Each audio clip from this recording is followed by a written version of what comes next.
बहुत ही छोटी कहानी है, लेकिन यकीन मानिए जब आप इसे पढ़ेंगे ना तो आंख से आंसू छलक पड़ेंगे।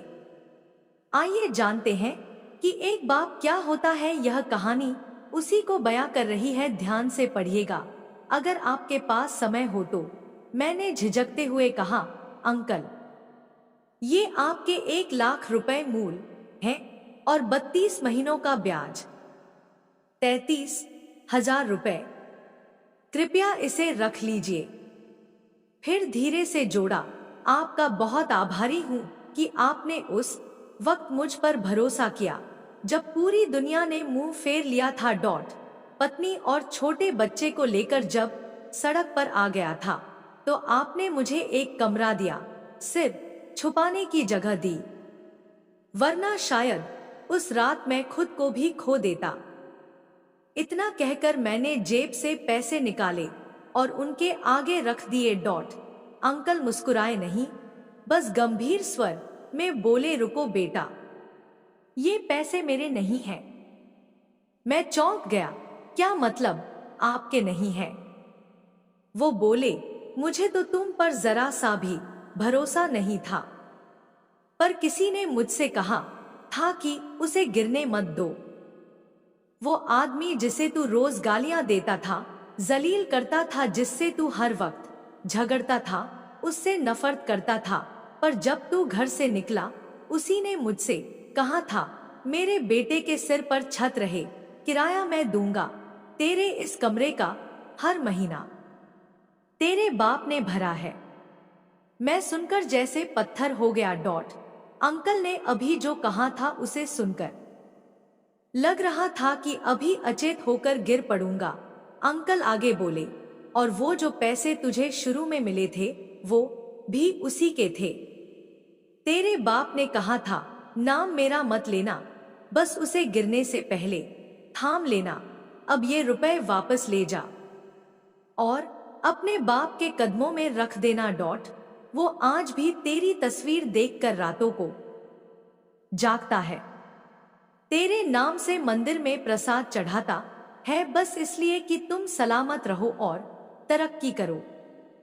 अब मेरी सांसें थम गईं। जमीन जैसे पैरों तले से खिसक गई। दिल में जो नफरत थी वो एक झटके में पिघल गई। मेरी आंखें जलने लगीं। शायद पछतावे से मैं भागता हुआ घर पहुंचा। पिता आंगन में खटिया पर बैठे हुक्का पी रहे थे। मैं चुपचाप उनके पास जाकर खड़ा हो गया। काफी देर तक बस उन्हें देखता रहा। उन्होंने नजर उठाए बिना कहा, क्या है? मैं कांपती आवाज में बोला, पैसे देने आया हूं। उन्होंने हुक्के की नली नीचे रखी और मुझे ऊपर से नीचे तक देखा। बाप को पैसे देगा तू? औकात है तेरी? मैं जल्दी से बोला, पापा, ये आपके ही पैसे हैं, मैंने सिर्फ लौटाए हैं। वो शांत रहे, फिर बोले, तेरे लिए ही थे बेटा, अपने पास रख ले। थोड़ी देर सिर्फ सन्नाटा रहा। हुक्के के सुड़कने की आवाज और हमारे बीच जमा हुआ पछतावा। फिर उन्होंने पूछा, अब क्या चाहिए? मैं उनके घुटनों के पास बैठ गया। आंखों से आंसू बह निकले।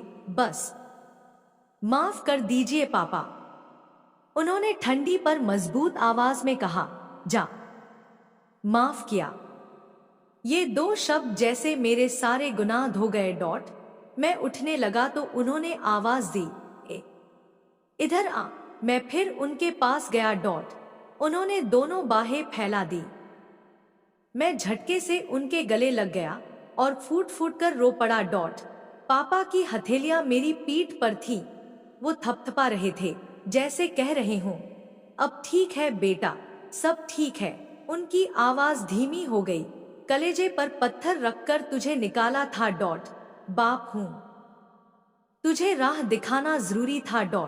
अब तू अपने पैरों पर खड़ा है, यही मेरी जीत है।